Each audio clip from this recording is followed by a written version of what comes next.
नमस्कार, मी अखिल भारतीय सेना शाखा प्रमुख 18 नंबर वार्डचं आणि माननीय पक्षप्रमुख अखिल भारतीय सेनेचा अरुणभाऊ गवळी म्हणजे डॅडी व आमचे पक्षाचे राष्ट्रीय सरचिटणीस आशाताई गवळी म्हणजे मम्मी व आमचे प्रेरणार्थक गीता दीदी व योगिता दीदी आज आम्ही यासाठी हे व्हिडिओ काढत आहे।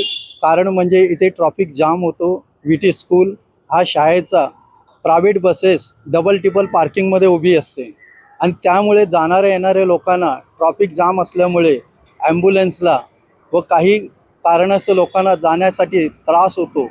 यासाठी आम्ही आज हा व्हिडिओ काढत आहे की हे माननीय नेते जे पण आहेत त्यांच्यापर्यंत हे पोचू दे आणि त्यांनी या जागेवरती येऊन कारवाई करावा आणि हे लोकांना होणाऱ्या त्राससाठी मदत करावा। कारण ॲम्ब्युलन्स पण फसते तर अर्धा तास पाऊण तास फसतो।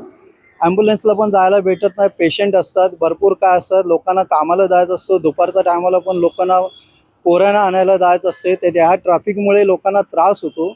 तर कृपया करून या त्रासवरती आम्हाला काहीतरी मदत करावी म्हणून आम्ही हा व्हिडिओ सर्वांपर्यंत पोचला पाहिजे हा कारणास्तव मी तुम्हाला हे करतो।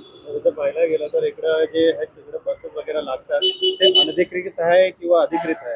अनधिकृत आहे। ॲक्च्युली हे प्रायव्हेट बसेस आहे आणि सिंगल लाईन असलं तर मानला जातो। इथे डबल टिबल पार्किंग चालू होतो। डबल टिबलनी रोड मोठा आहे, आता तो बनवलेला आहे, तो रोड अजून लहान होतो।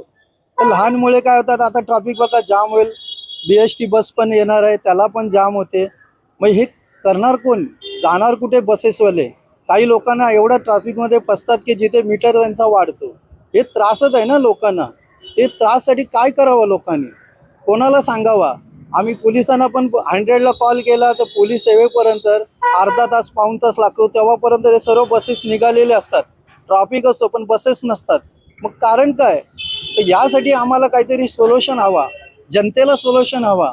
आम्हालाच म्हणून नाही, आम्ही जनतेसाठी करतो, तर तुम्ही पण आमच्याबरोबर मिळून जनतेला काहीतरी मदत करावा, त्यामुळे जनतेला ही सुविधा प्राप्त होईल।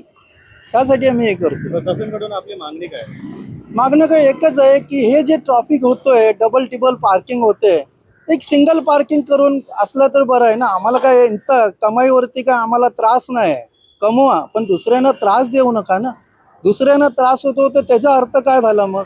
आणि सांगायला गेलं तर दादागिरी पण करतात केव्हा केव्हा बसेसवाले। ये बस की वजह से बहुत प्रॉब्लम हो रहा है हम लोग को। मैं वो सामने वाली बिल्डिंग में ही रहता हूँ यहाँ पर, तो कितने बार तो इतना घाई रहता है मुझे घर पे जाने का, बट इधर ही बाइक लगा के जाना पड़ता है या फिर कार वगैरह भी है। कभी इमरजेंसी रहेगा तो ये बस हिलता ही नहीं यहाँ से। उन लोग को बोला कि आगे लो, बाजू में लो, तो फिर भी वो लोग साइड में नहीं लगाते, पूरा डबल पार्किंग करके रखते हैं यहाँ पर। उस वजह से बहुत प्रॉब्लम हो रहा है।